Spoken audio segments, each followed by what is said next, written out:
नमस्कार दोस्तों, मैं धीरेन्द्र यादव भारत एग्जाम में आपका स्वागत करता हूं। आज हम कक्षा 12 के हिंदी विषय पर चर्चा करेंगे।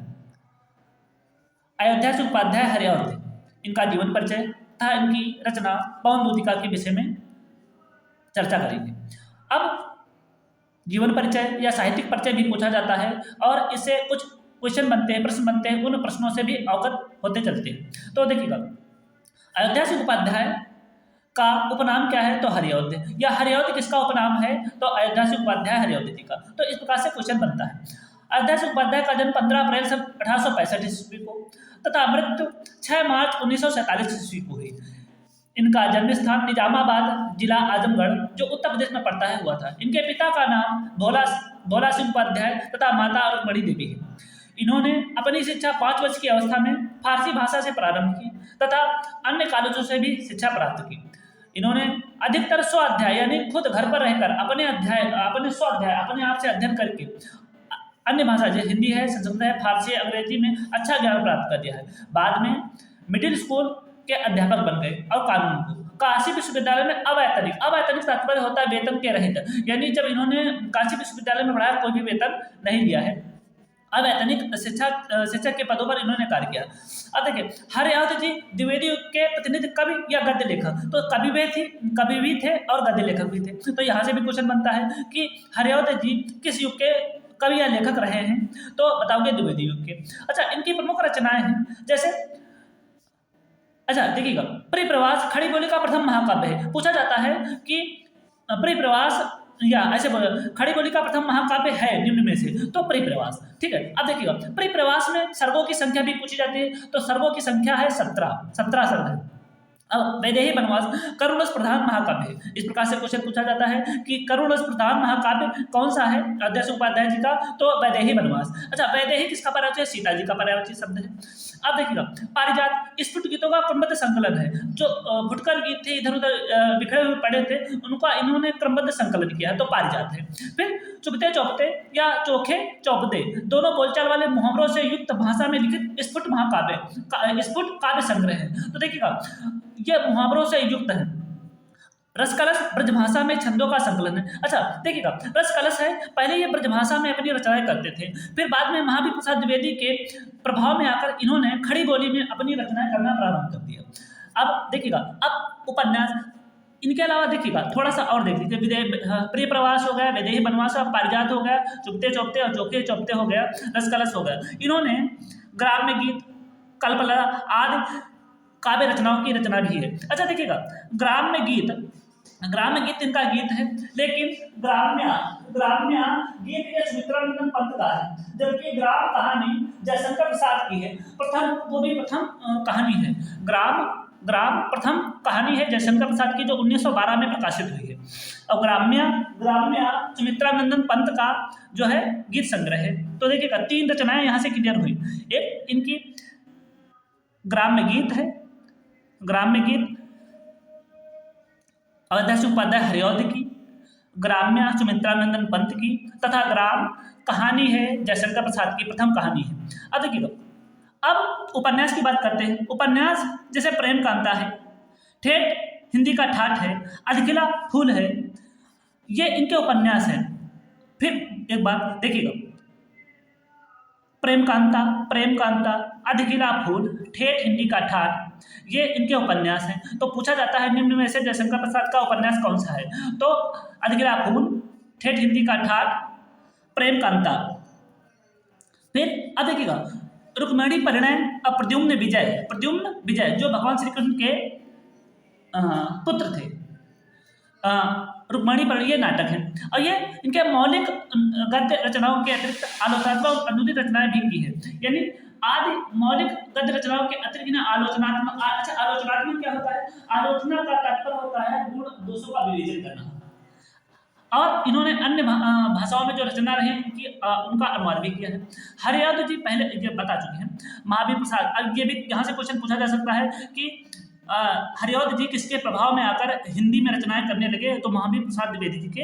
अच्छा देखिए, इन्होंने राम हो, कृष्ण हो, सबका शिव रूप का सदैव ध्यान रखा है। शिव रूप का तात्पर्य, शिव तात्पर्य होता है कल्याणकारी या मंगलकारी। अच्छा देखिए, भगवान इन्होंने राम को, कृष्ण को एक जननायक के रूप में प्रस्तुत किया है, ना कि ईश्वर के रूप में, जननायक या सेवक के रूप में। मूलतः हरिऔध जी मूलतः करुण रस, और देखिए वात्सल्य नहीं होता, वात्सल जब का स्थायी भाव होता है वात्सल्य, वात्सल रस के कवि थे। अच्छा, करुण रस को इन्होंने प्रधान रस माना है।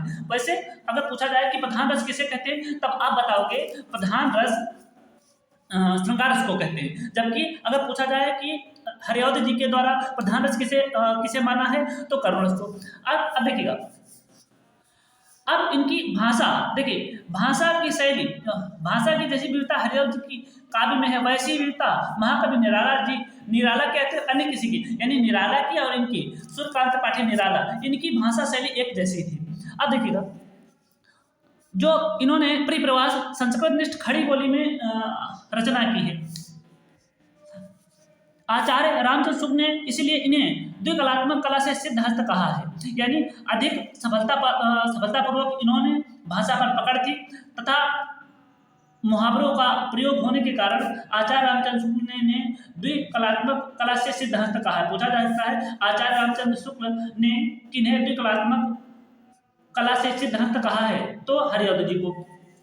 इन्होंने प्रबंध और मुक्तक शैलियों में सफल काव्य रचनाएं की। अच्छा, प्रबंध शैली क्या होता है, मुक्तक शैली क्या होता है? प्रबंध शैली, तो प्रबंध शैली जब किसी नायक का जन्म से लेकर मृत्यु तक क्रमवार काव्य के रूप में लिखा जाता है, तो उसे कहते हैं प्रबंध शैली। मुक्तक शैली जैसे कबीर के दोहे, नानक के दोहे, बिहारी जी के दोहे, यानी एक दोहा अपने आप में परिपूर्ण होता है, एक दोहा दूसरे के ऊपर निर्भर नहीं होता है, वो मुक्तक शैली होता है। अच्छा, अब देखिएगा, अलंकारों का सहज और सौहे प्रयोग इनके काल में है। हिंदी के पुराने तथा संस्कृत छंदों को अपनाया है, यानी जो आम रूप में प्रचलित थे उनको छोड़कर इन्होंने क्या किया है, यानी पुराने रूपों को अपनाया है। जैसे कवित्त है, सवैया है, छप्पय है, दोहा, इनके पुराने प्रिय छंद रहे। और इंद्रवज्जा, साधुल विक्रीडित, शिखरणी, माली, वसंत का द्रुत, विलंबित आदि संस्कृत वर्णवृत्तों का प्रयोग कर इन्हें हिंदी छंदों के क्षेत्र में युगांतर ही उपस्थित कर दिया है। अच्छा, ये कवि सम्राट, देखो कवि सम्राट का तात्पर्य, सम्राट का तात्पर्य क्या होता है, जो राजाओं का राजा होता है उसे सम्राट कहते हैं। अब कवि सम्राट ये कवियों के कवि माने जाते हैं, इसीलिए इन्हें कवि सम्राट। साहित्य वाचास्पति, अच्छा वाचास्पति होता है जो वाणी का देवता होता है, उसे वाचास्पति कहते हैं। तो साहित्य वाचास्पति आज उपाधियों से सम्मानित है, और इन्हें मंगला प्रसाद पारितोषिक से भी सम्मानित किया गया है। अब देखिए पवन द्योतिका के विषय में बात करते हैं। अब देखिए, जब आज का युग कैसा है, डिजिटल युग है, और डिजिटल युग में अपने कथनों को, अपने वक्तव्यों को हम लिखकर, बोलकर तथा वीडियो बनाकर एक स्थान से दूसरे स्थान पर प्रेषित कर देते हैं, जबकि पुरातन में ऐसी व्यवस्था नहीं थी। अगर कोई अपना संदेश अपने प्रियजनों के पास पहुंचाता था, तो उसके लिए उसे क्या होता था, किसी को माध्यम बनाकर अपने वक्तव्यों को एक स्थान से दूसरे स्थान पर भेजना पड़ता था। उसी प्रकार कवि ने क्या किया है, अपने विचारों को किसी को माध्यम बनाकर प्रेषित किया है। तो यहाँ पर पवन द्योतिका में राधा ने पवन को दूतिका बनाकर अपने संदेश को भगवान श्री कृष्ण के पास भेजा है। जिस प्रकार से संस्कृत में मेघदूत को, हंसदूत को, मेघ का तात्पर्य होता है बादल, दूत माने होता है जो संदेश ले जाने वाला होता है, हंस माने हंस नाम पक्षी, दूत माने, तो मेघदूत हंस दूत में जैसा प्रयोग किया, हंस को दूत बनाकर भेजा गया है, मेघ को दूत का बनाकर भेजा गया है। इसी प्रकार हरिऔध जी ने पवन को दूतिका बनाकर, दूतिका यानी देखिएगा राधा महिला, तो पवन को क्या, पवन की सहेली बनाने दूतिका, अब देखिए तो भेजा है। अब देखो राधा, भगवान श्री कृष्ण जब गोकुल छोड़कर मथुरा चले गए तो राधा व्याकुल हो गई, वहां के नर नारी व्याकुल हो गए, तो संदेश भेजकर उन्होंने पवन को अपना माध्यम बनाया। अब देखिएगा विरह कातरा, विरह जो अपने दुख से पीड़ित हो, अपर दुख कातरा का तात्पर्य होता है किसी के दुख से दुखी होकर वह भी दुखी हो जाए। जैसे आपने देखा होगा अपने समाज में, अपने परिवेश में, अगर कोई दुखी होता है तो उसके दुख को देखकर हम भी दुखी हो जाते हैं, तो इसी रूप को अपनाया है पर दुख कातरा के रूप में। अब देखिए बैठी खिन्ना याग दिवस में, अब यहाँ से सविस्तार वर्णन करते हैं। अब हम कोशिश करेंगे कि जल्दी से जल्दी आपका रिकॉर्ड हो जाए। तो देखिए बैठी खिन्ना याग दिवस में, गेह में थी अकेली, आके आंसू दृग युगल में थे धरा को भिगोते, आई धीरे इस सदन में पुष्प सदगंध खोले, प्रात वाली सुपवन इस काल वातायनों से।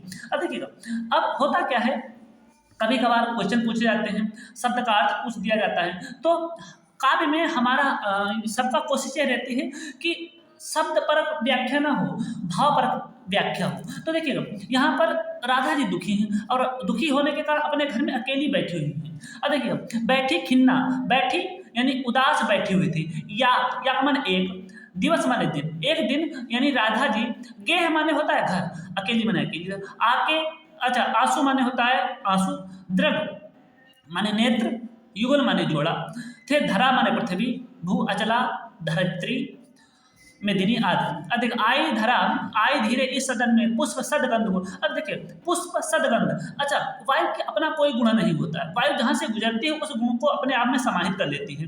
अब कहाँ से गुजरी है? पुष्पों से गुजरी है, तो पुष्पों की सुगंधित वायु लेकर आई है। प्रात वाली सुपवन इस काल वातायन से, वातायन होता है झरोखे, ये खिड़कियाँ, काल माने होता है समय, सुपवन यानी सुंदर पवन। अब देखिए एक दिन राधा जी अपने घर में अकेली बैठी हुई थी। अब कैसे बैठे थे? खिन्न उदास मन से बैठी हुई थी। आके जब उदास बैठे थे तो उनके दोनों नेत्रों से आंसू बह रहे थे, उन आंसू के द्वारा पृथ्वी गीली हुई जा रही थी।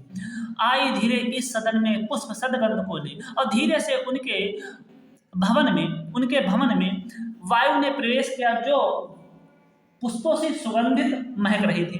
प्रात वाली सुपर इस काल वातायनों से, जैसे ही सुबह के समय झरोखों खिड़कियों से वायु ने प्रवेश किया तो वह सुगंधित वायु राधा के मन को और ही दुखित कर दिया। संतापों को विपुल बढ़ता देख के दुखिता हो, धीरे बोली सदुख उससे श्रीमती राधिकायो। प्यारी प्राता पवन इतना क्यों मुझे है सताती, क्या तू भी है कुलसित हुई काल की क्रूरता से। अब जैसे ही वायु, सुगंधित वायु ने घर में प्रवेश किया तो उस सुगंधित वायु ने राधा के दुख को और भी बढ़ा दिया। तो देखिए संतापों को विपुल बढ़ता देख के दुखिता हो, जिस प्रकार राधा जी दुखी थी, वायु ने प्रवेश किया, उनका दुख और भी बढ़ गया। धीरे बोली सदुख उससे श्रीमती राधिकायो, और उदास मन से धीरे से राधा ने उस पवन से कहा, प्यारी प्राता पवन इतना क्यों मुझे है सताती। हे प्यारी पवन, तू हमें इतना क्यों सता रहे? पहले से ही मैं इतना दुखी हूँ और ऊपर से इतना हमारा दुख बढ़ा रहे हो। क्या तू भी कुलसित हुई, कलुषित हुई काल की क्रूरता से? क्या तू भी मेरी तरह दुखी है? जिस प्रकार से समय की मारी हुई मैं हूँ, क्या उसी प्रकार से तू भी समय की मारी हुई है? तू भी दुखी है हमारी तरह। अब देखिए मेरे प्यारे नौजलद से कंज से नेत्र वाले, जाके आए ना मधुबन से और न भेजा संदेशा। मैं रो रो के प्रिय विरह से बावली हो रही हूँ, जाके मेरी सब दुख कथा श्याम को तू सुना दे। अब यहाँ पर राधा जी भगवान श्री कृष्ण के मथुरा चले जाने पर बहुत दुखी हैं, तो उन्होंने भगवान श्री कृष्ण की विशेषता पवन से बताई है कि मेरे प्यारे नौ जलद से। अब जल होता है पानी का पर्यायवाची, और जब उसमें दा जोड़ दिया तो जलद हो गया, तो ये आपका बादल का पर्यायवाची हो गया। तो देखिए नौ माने होता है नबी, जलद माने होता है बादल, कंज माने होता है कमल, नेत्र माने आपको पता ही है। अब देखिए जिस दिन से भगवान श्री कृष्ण मधुबन यानी गोकुल से मथुरा चले गए हैं, उस दिन से वो उन्होंने ना कोई संदेशा भेजा है और ना ही हमारा संदेश लिया है और ना ही आए हैं। तो देखिए मेरे अब भगवान श्री कृष्ण हैं कैसे? मेरे प्यारे नौ जलद से, जिस प्रकार से बादल में जब पानी होता है तो काला होता है। अब देखिएगा तो जिस प्रकार से बादल काला होता है, उसी प्रकार से भगवान श्री कृष्ण हमारे काले हैं, और उनके नेत्र कैसे हैं? कमल के समान उनके नेत्र हैं। और जिस दिन से वो मधुबन से गोकुल से मथुरा गए हैं, उस दिन से ना उन्होंने संदेशा भेजा और ना ही उस दिन से वापस आए हैं। मैं रो रो के प्रिय विरह से बावली हो रही हूँ, इसलिए मैं रो रो कर उनके, अच्छा प्रिय माने होता है प्रीतम, विरह माने होता है यानी दुख। अब किसके दुख है? यानी प्रियतम के चले जाने के कारण जो उत्पन्न दुख होता है उससे दुख है। मैं बावली यानी पागल हो रही हूँ, उसी दिन से भगवान श्री कृष्ण के प्यार में मैं पागल हो रही हूँ। जाके मेरी सब दुख कथा तू श्याम को सुना दे। जिस प्रकार से मैं दुखी हूँ, मेरा मन उदास है, वह सब मेरी दुख की कथा तू जाके भगवान श्री कृष्ण को सुना दे।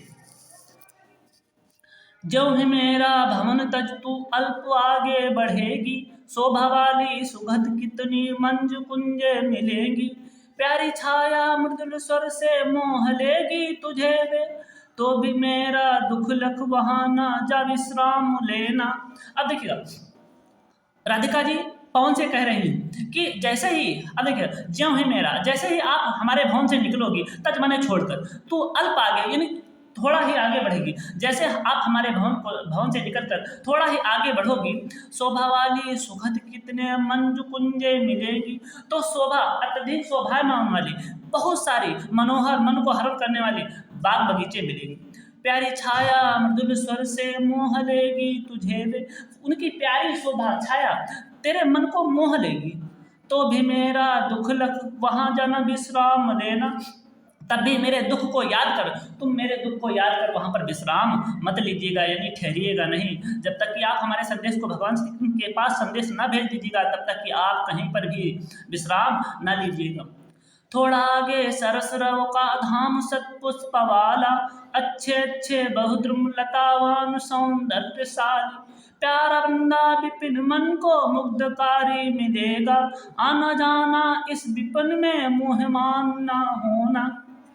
अब राधा जी कह रहे हैं थोड़ा आगे सरसरव का, जैसे ही आप थोड़ा आगे बढ़ोगी तो मधुर ध्वनि का एक धाम, जो कैसा होगा, सबको सैकड़ों पुष्पों वाला एक धाम आपको मिलेगा।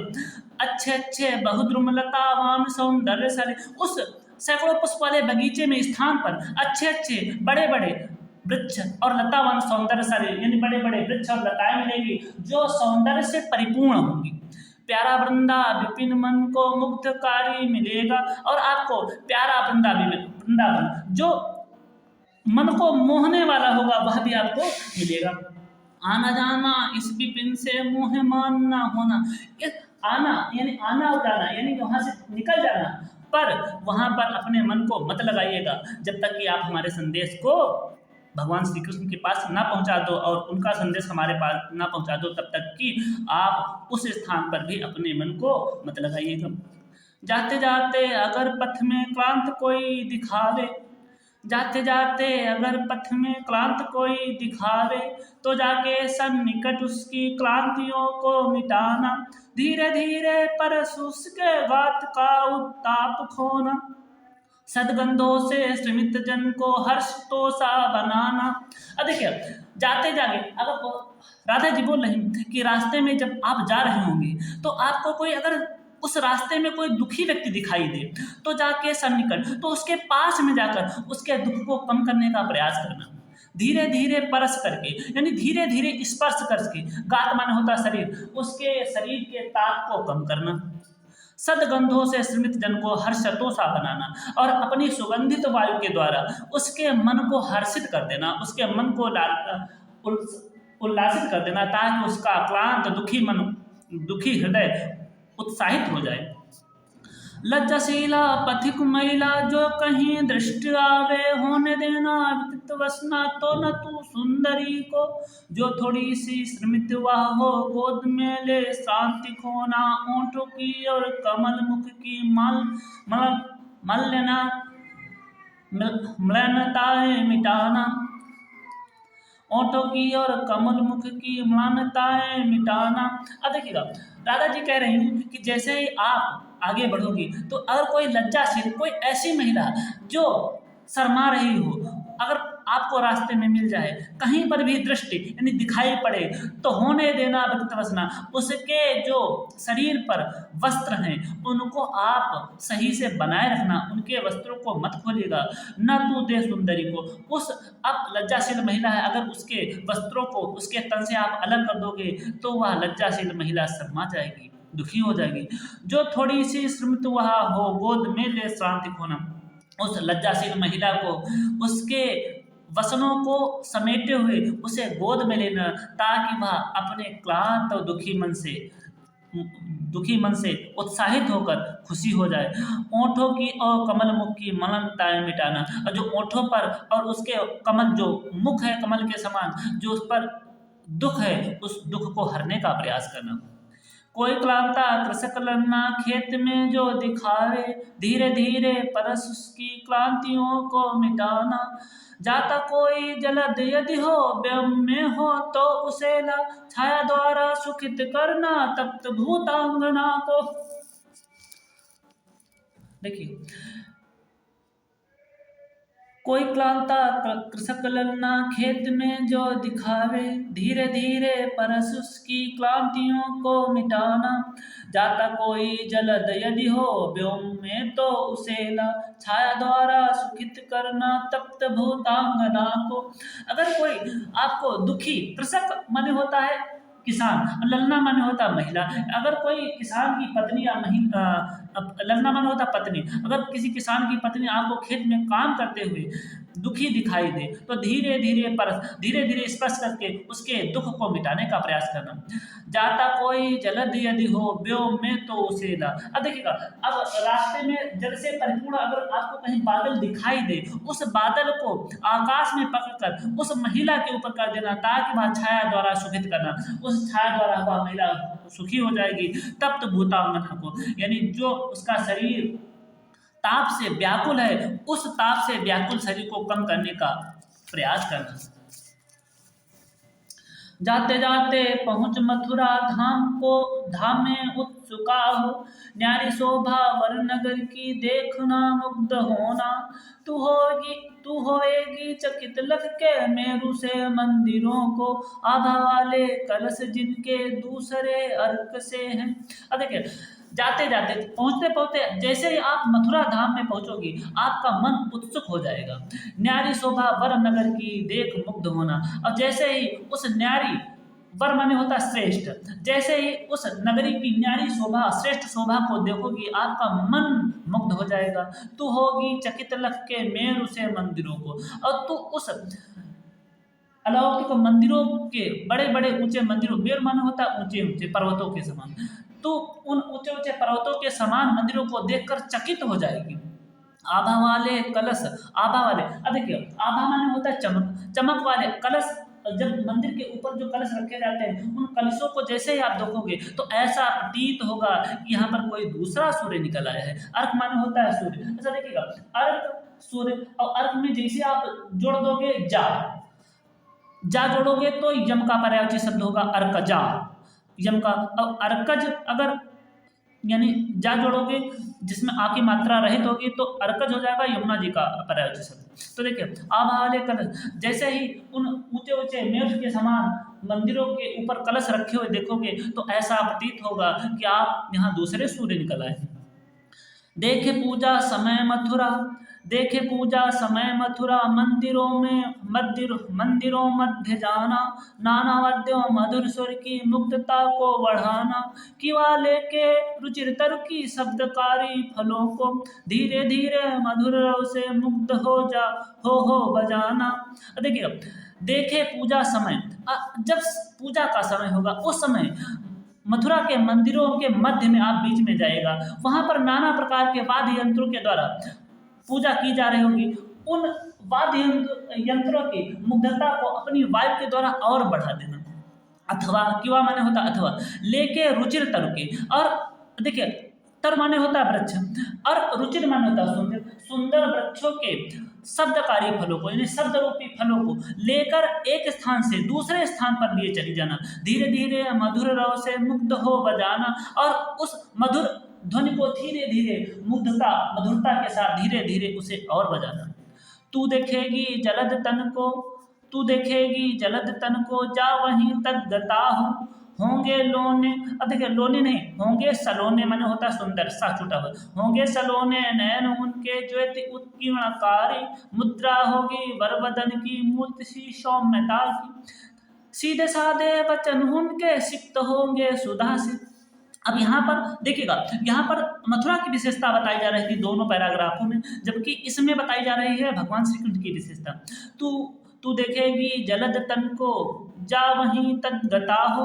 अब देखिए, जैसे ही जलद तन, जल माने होता है जल माने होता है बादल, जैसे ही तू यानी बादल रूपी तन को देखेगी। अब बादल रूपी तक पर काले तन को देखी, वहीं पर जा तू तदगता हो, वहीं पर आप अपना स्थान डाल दीजिएगा, वहीं पर रुक जाइएगा। होंगे सलोने नयन उनके, अब भगवान श्री कृष्ण के नेत्र कैसे होंगे? सलोने, सुंदर होंगे, उनके ज्योति उत्कीर्णकारी, और उनकी प्रतिभा जो उनसे चमक निकल रही होगी वह प्रकाश को बिखेरने वाली होगी। मुद्रा होगी वर बदन सी। अब देखिए वदन, वदन माने होता है मुख और बदन माने होता है शरीर। जब वा होता है तब होता है मुख, और जब बा होता है तब होता है शरीर। तो मुद्रा होगी वर बदन की, और उनकी मुद्रा श्रेष्ठ, वर माने होता है श्रेष्ठ, श्रेष्ठ यानी उनके मुख की जो श्रेष्ठता होगी कैसी होगी, वर की मुद्रा होगी श्रेष्ठता के साथ की मूर्ति सी सौम्यता, और उनके चेहरे पर जो सौम्यता की मूर्ति झलक रही होगी। सीधे साधे वचन उनके सिक्त होंगे सुधा से, और उनके जो वचन होंगे वो सीधे साधे होंगे, किसी का हृदय दुखित ना करने वाले होंगे। जो सुधा माने होता अमृत, अमृत से परिपूर्णता के साथ डूबे हुए होंगे। अर्थात कहने का तात्पर्य है कि उनके वचनों में इतनी मधुरता होगी किसी का भी हृदय मोह लेंगे। नीले फूले कमल दल सी गात की श्यामता है, पीले प्यारा वसन कट में पहनते हैं फबीला, छूटी काली अलग मुख की कांति को है बढ़ाती, सद्वस्त्रों में नवल तन की फूटती सी प्रभा है। अब देखिएगा, नीले फूले कमल दल सी गात की श्यामता है। अब भगवान श्री कृष्ण का शरीर कैसा है, बदन माने होता है शरीर, गात माने होता है शरीर। अब उनका शरीर कैसा है, श्याम है। अब देखिए श्याम यानी काला, देखिए नीले फूले, अब नीला फूल होता है जो कमल का वो भी श्याम होता है। तो नीले फूले कमल दल से, यानी जिस प्रकार से कमल की पंखुड़ियाँ, नीले कमल की पंखुड़ियाँ होती हैं, उसी प्रकार से भगवान श्री कृष्ण का शरीर भी श्यामता को लिए होगा। पीला प्यारा वसन कट में, कट माने होता है कमल, और देखो पीला माने होता है पीला वस्त्र, प्यारा वसन, वसन माने होता है कपड़ा। और जो भगवान श्री कृष्ण अपनी कमर में कपड़ा बांधते हैं वो कैसा होता है, वो होता है पीला। और वह पीला कपड़ा यानी पीला पीताम्बर जो होता है उनके शरीर की शोभा अत्यधिक बढ़ा देता। फबीला माने होता है अत्यधिक बढ़ा देता, सुंदर और अत्यधिक सुंदर लगने लगते हैं। छूटी काली अलग मुख की कांति को है बढ़ाती। और जब देखिएगा, अब जब उनके बाल खुले हुए होते हैं, और खुले हुए बाल, अलग माने होता है बाल, जब खुले हुए बाल उनके चेहरे पर आते हैं तो उनके चेहरे की सुंदरता और अत्यधिक बढ़ जाती है। सद्वस्त्रों के नवल तन की फूटती सी प्रभा है। अब उनके अच्छे वस्त्रों से, यानी जो सुशोभित वस्त्र हैं, उन सुशोभित वस्त्रों के कारण उनके तन से एक प्रभा सी, चमक सी उत्पन्न होती है। सांच डाला सकल बपु है दिव्य सौंदर्य साली, सतपुष्पों से सुरभ उनकी प्राण संपोषिका है, दोनों कंधे बस बरसे हैं बड़े ही सजीले, लंबी बाहें कलब करसी शक्ति की पेटिका है। अब देखिएगा यहाँ पर कहने का तात्पर्य है, देखिएगा अभी भगवान श्री कृष्ण की ही विशेषता बताई जा रही है। तो सांचे डाला सकल बपु है दिव्य सौंदर्य शाली। अब ऐसा प्रतीत हो रहा है कि इनका बपु माने होता है देवता, यानी ऐसा प्रतीत हो रहा है उनका पूरा शरीर देवताओं के समान दिव्य और सौंदर्यशाली है, सुंदरता से परिपूर्ण है। सत पुष्पों से सुरभि, यानी सैकड़ों पुष्पों की, सुरभि माने होता है सुगंध, सुगंधित वायु, यानी सैकड़ों पुष्पों की जो सुगंधित वायु उनमें समाहित है। उनकी प्राण संपोषिका है, यानी उनके प्राणों को संपोषित करने वाली है। ऐसा प्रतीत होता है कि उनके मुख से जो शब्द उच्चारित होते हैं, जो कांति निकलती है, वह सैकड़ों पुष्पों की सुरभि से संपोषित हुई है, यानी परिपूर्ण हुई है। दोनों कंधे वृषभ वर्षे हैं बड़े ही सजीले, और उनके जो दोनों कंधे हैं वो एक बैल, देखिएगा वृषभ वर से, वृषभ माने होता है बैल और वर माने होता है श्रेष्ठ। अब उनके दोनों कंधे बैल के समान श्रेष्ठ और बड़े ही सजीले हैं। लंबी बाहें कलब करसी शक्ति की पेटिका है। अब देखिए उनकी बाहें लंबी लंबी हैं, और कलब, कलब माने होता है हाथी, और कर माने होता है सूंड। उनकी जो उनके हाथ हैं भगवान श्री कृष्ण के, हाथी की सूंड के समान लंबे लंबे हैं, और शक्ति की पेटिका, जिस प्रकार हाथी की सूंड शक्तिशाली होती है उसी प्रकार से भगवान श्री कृष्ण के हाथ हाथी की सूंड के समान शक्तिशाली है। राजाओं सा सिर सा, राजाओं सा सिर पर लगा, राजाओं सा सिर पर लसा दिव्य आपीड़ होगा, शोभा होगी उभय श्रुति में सोन के कुंडलों की, नाना रत्ना कलित भुज में मंज कयूर होंगे, मोतीमाला लसित उनका कंबुसा कंठ होगा। अब भगवान श्री कृष्ण की विशेषता बताई जाए कि राजाओं सा सिर पर लसा, जिस प्रकार राजाओं के सिर पर हमेशा मुकुट धारण, देखो आपीड़ माने होता है मुकुट, दिव्य माने होता है अलौकिक, जिस प्रकार से राजाओं के सिर पर दिव्य और अलौकिक मुकुट सोने का लसा हुआ होता है, यानी उनके मस्तक पर रखा होता है, उसी प्रकार से भगवान श्री कृष्ण के सर पर दिव्य अलौकिक मुकुट रखा हुआ होगा। शोभा होगी उभय श्रुति में स्वर्ण के कुंडलों की। और उनके दोनों, उभय माने होता है दोनों, श्रुति माने यानी सुनने वाले अर्थात कान, जो कान है उनके कानों में, दोनों कानों में स्वर्ण के कुंडलों के कारण शोभा और बढ़ रही होगी। नाना रत्न कलित भुज में मंजू कयूर होंगे। अब देखिए, नाना प्रकार से रत्नों से लसित भुजाओं में मनोहर कयूर, देखो ये होता है, कयूर माने होता है बाजूबंद, यानी जो बाजूबंद है वह अत्यधिक शोभायमान तथा अनेक प्रकार से रत्नों से लसित बंधे हुए होंगे। मोतीमाला लसित का कंब सा कंठ होगा। अब कंब माने होता है शंख, शंख के समान उनका कंठ अनेक प्रकार से मोती की मालाओं से लसित होगा। तेरे में है यह न गुण जो तू व्यथाएं सुनाए, व्यापारों की प्रखर मतियों युक्तियों से चलाना। बैठे जो हों निज सदन में मेघ सी कांति वाले, तो चित्रों को इस भवन के ध्यान से देख जाना। अब यहाँ पर बता दें कि अगर जो हमारी व्यथा है और उस व्यथा को आप भगवान श्री कृष्ण के सामने नहीं रख पा रहे हो, तो अब राधिका जी एक उपाय बता रही हैं। तेरे में हो यदि यह न गुण जो तू व्यथाएं सुनाए, अगर तेरे में यह गुण नहीं है जो तू मेरी व्यथाओं को भगवान श्री कृष्ण के पास पहुंचा सके, तो व्यापारों यानी अपने क्रियाकलाप के द्वारा उनके ध्यान को अपनी ओर आकर्षित करना, व्यापारों को प्रखर मति और युक्तियों से चलाना, यानी अपनी तरकीब से, अपने तरीके से, अपने क्रियाकलाप से, अपनी बुद्धिमत्ता से कुछ ऐसा करना ताकि भगवान श्री कृष्ण का ध्यान हमारी ओर चला जाए।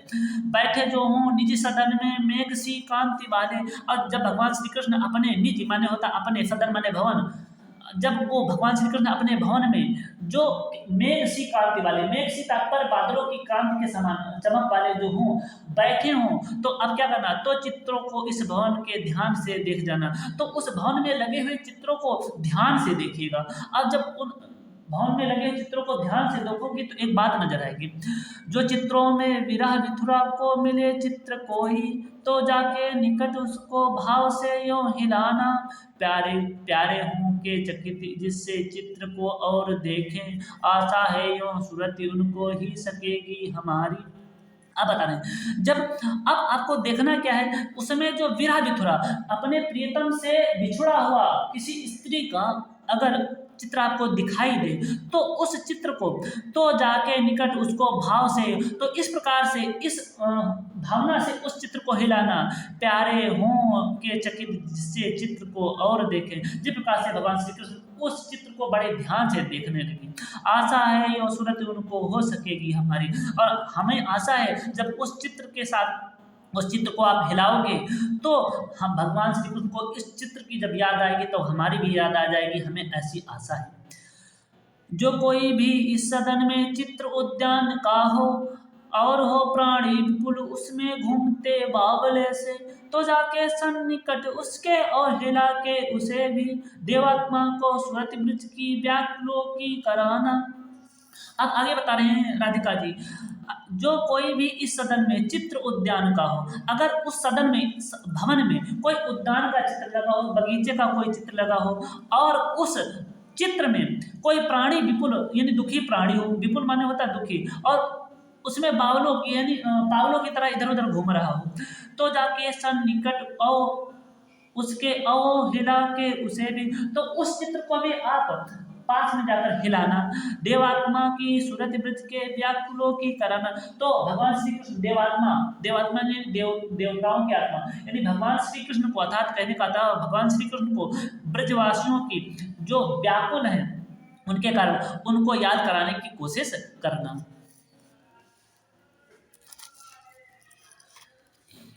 आगे देखिएगा,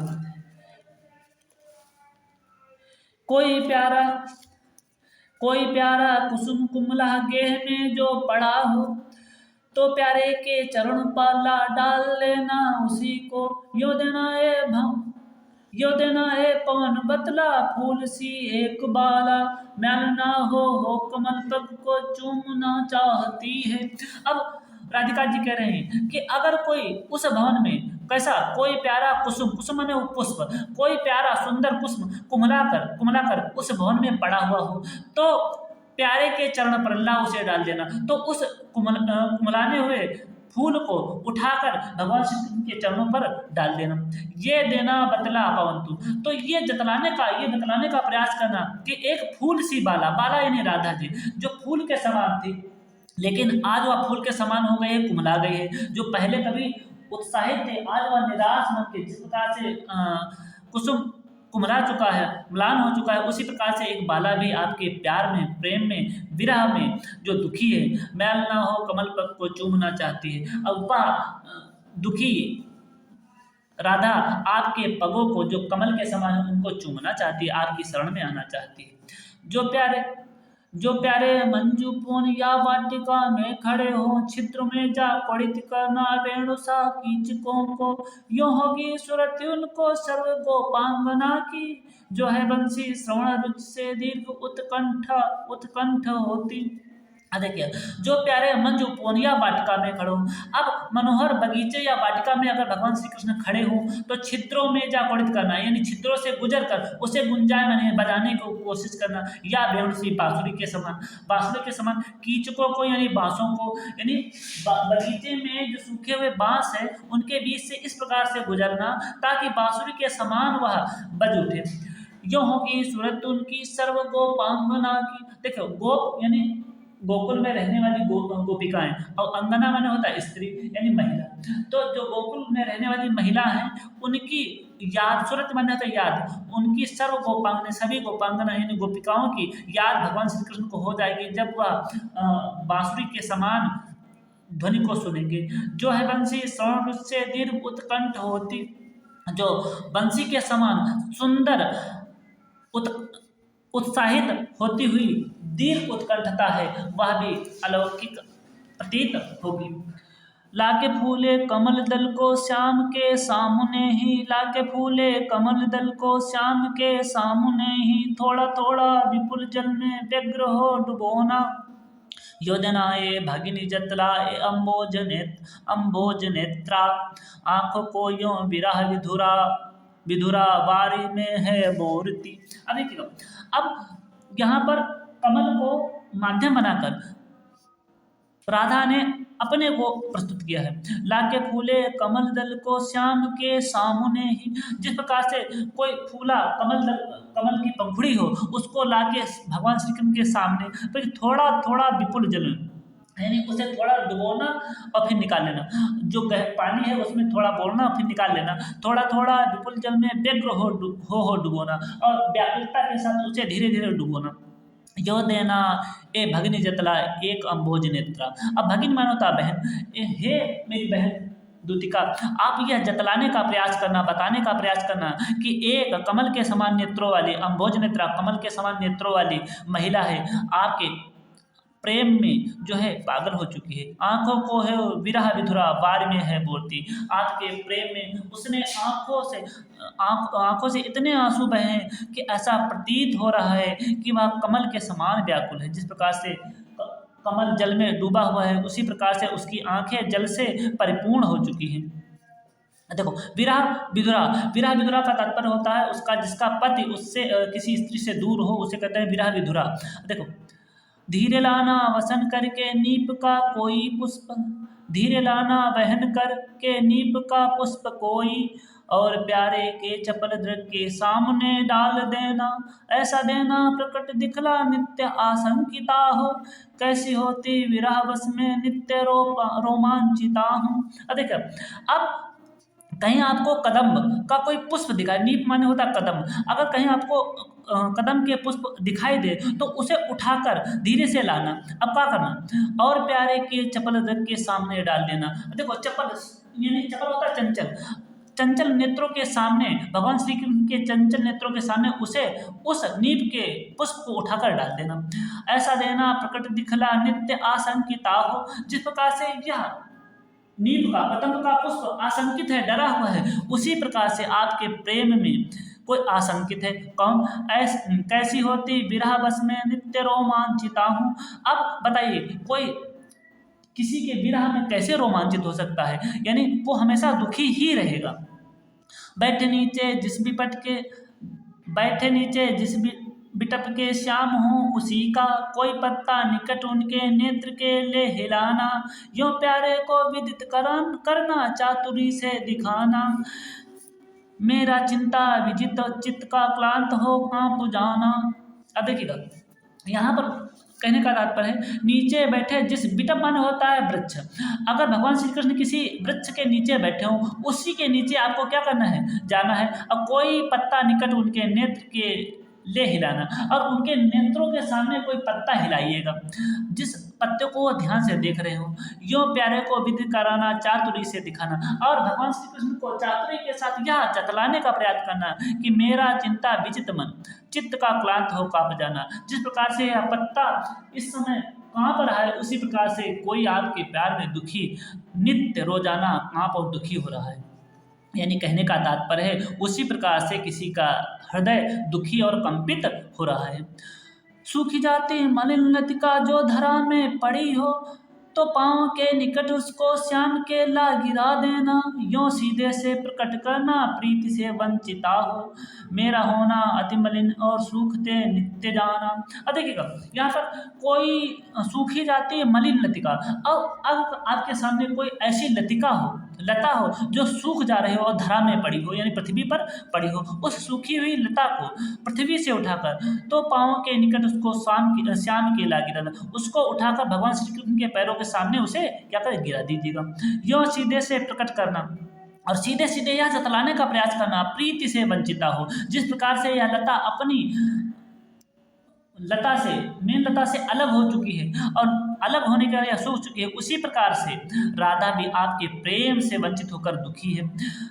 मेरा होना अति मलिन और सूखते नित्य जाना, आपसे दूर रहने के कारण मैं रोज पर रोज, यानी राधा रोज पर दुखी और म्लान सूखते हुए जा रही है। कोई पत्ता नवल तरु का पीत हो, कोई पत्ता नवल तरु का पीत जो हो रहा हो, तो प्यारे के द्रव्यों के सामने ला उसे ही धीरे धीरे संभल रखना और उन्हें यो बताना, पीला होना प्रबल दुख से पोषिता सा हमारा। अब देखिएगा कोई जो पत्ता है और नवल माने नवीन हो, तरु का किसी नए वृक्ष का कोई पत्ता हो जो पीला हो रहा हो, तो प्यारे के द्रव्यों के सामने ला उसे ही, तो भगवान श्री कृष्ण के सामने उसे उस पीले हुए पत्ते को गिरा दीजिएगा, धीरे से समझ रखना और उसे उतलाना और उसे धीरे संभाल कर उनके पास लाना और यह जतलाने का प्रयास करना कि पीला होना प्रबल दुख से, या जो पीलापन है यह दुख के कारण है। उसी प्रकार प्रोषिता माने होता है जिसका पति किसी स्त्री से दूर चला गया हो। भगवान श्री कृष्ण मथुरा चले गए तो राधा से दूर हो गए, तो इसलिए प्रोषिता सा प्रयोग किया गया है। तो पीला होना प्रबल दुख से प्रोषिता सा हमारा, जिस प्रकार से यह पत्ता अपने टहनियों से अलग होने के कारण, शाखाओं से अलग होने के पीला हो चुका है, उसी प्रकार से भगवान श्री कृष्ण से आपसे दूर हो जाने के कारण राधा का चेहरा भी पीला पड़ता जा रहा है। जो प्यारे को विदित करना सर्व मेरी व्यथाएं, धीरे धीरे वहन करके पाँव की धूलि लाना, थोड़ी सी भी चरण रज्जो लाना देगी हमें तू, हाँ कैसे तो व्यथित चित्त को बोध मैं दे सकूंगी। अब राधिका जी कहती हैं, अगर जो प्यारे को विदित करके सर्व मेरी व्यथाएं, यानी जितनी भी हमारी दुख व्यथा पीड़ा है वह सब भगवान श्री कृष्ण को बताने का प्रयास करना, धीरे धीरे वहन करके पाँव की धूल लाना और उनके पास धीरे से जाइएगा और उनके चरणों की धूल ले आइएगा अपने पास, यानी वहन कर यानी उठाकर, यानी तात्पर्य है भगवान श्री कृष्ण के पैरों की जो धूल है, रज है, उसे लेकर आइएगा। थोड़ी सी भी चरण रज जो ला न देगी हमें तू, अगर आपने ये भी नहीं किया कि थोड़ी सी भी चरण रज भगवान श्री कृष्ण से ना लोगी तो जो व्यथित दुखी हृदय है मैं इसे कैसे सांत्वना दूंगी। कहने का तात्पर्य है कि हे पवन दूतिका, भगवान श्री कृष्ण से पहले हमारी व्यथाएं सुनाना, व्यथाएं सुनाने के उपरांत उनके चरणों की धूल लेकर हमारे पास ले आना, ताकि हम उस धूल से अपने व्यथित मन को सांत्वना दे सकूंगी। पूरी होए यदि न तुझसे अन्य बातें हमारी, जो हमने ऊपर कहा है, अगर ये बातें आप ना बतला सको, ना जता सको, तो एक हम आपसे अनुरोध है कि तो तू मेरी विनय इतनी मान ले और चली जा। तो बस इतनी विनय है कि तू चली जा और क्या कर, छू के प्यारे कमल पद को प्यार से साथ आ जा। तो जो देखो, छू के प्यारे कमल पग को, जो कमल के समान पैर हैं, पग हैं, उन्हें छूकर मेरे पास आ जाओ। अब देखिएगा, जी जाऊंगी हृदय तल से, तल में मैं तुझी को लगा के। तो भगवान श्री कृष्ण की जो रज है, धूल है, मैं उसको ही छूकर अपने हृदय से लगाकर उसे क्या कहा, अपनी आत्मा को संतुष्टि प्रदान करूंगी। अच्छा देखिएगा, जितने भी इसमें छंद थे सारे समाप्त हो चुके हैं। अब देखिएगा, इसमें अगर छंद पूछा जाएगा सब में तो मंदा क्रांता है, अलंकार अलंकार अनुप्रास है। अब देखिएगा, मानवीय क्रम, वायु को वायु ये मानव का माध्यम बनाया गया है। अब ऐसा देखो, वायु ना बोल पाती है, ना बतला पाती है, ना कुछ कर पाती है। तो जब वायु से मानव वाले कार्य करवाए जा रहे हैं तो इस कारण इसमें मानवीकरण अलंकार है, पूरे में मानवीकरण अलंकार है।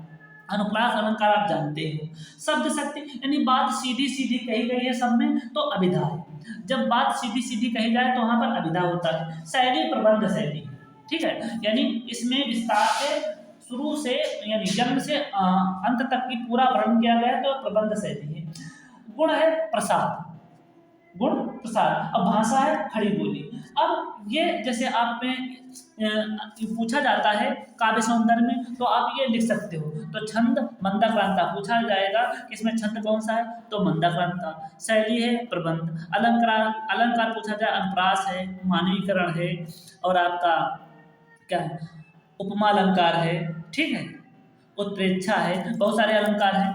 अब गुण प्रसाद है, शब्द शक्ति अभिधा है। तो इस प्रकार से आप जल्दी से रिवीजन कर अपने अंकों को अर्जित कर सकते हैं ज़्यादा से ज़्यादा। धन्यवाद दोस्तों, अगले वीडियो पर फिर मिलते हैं।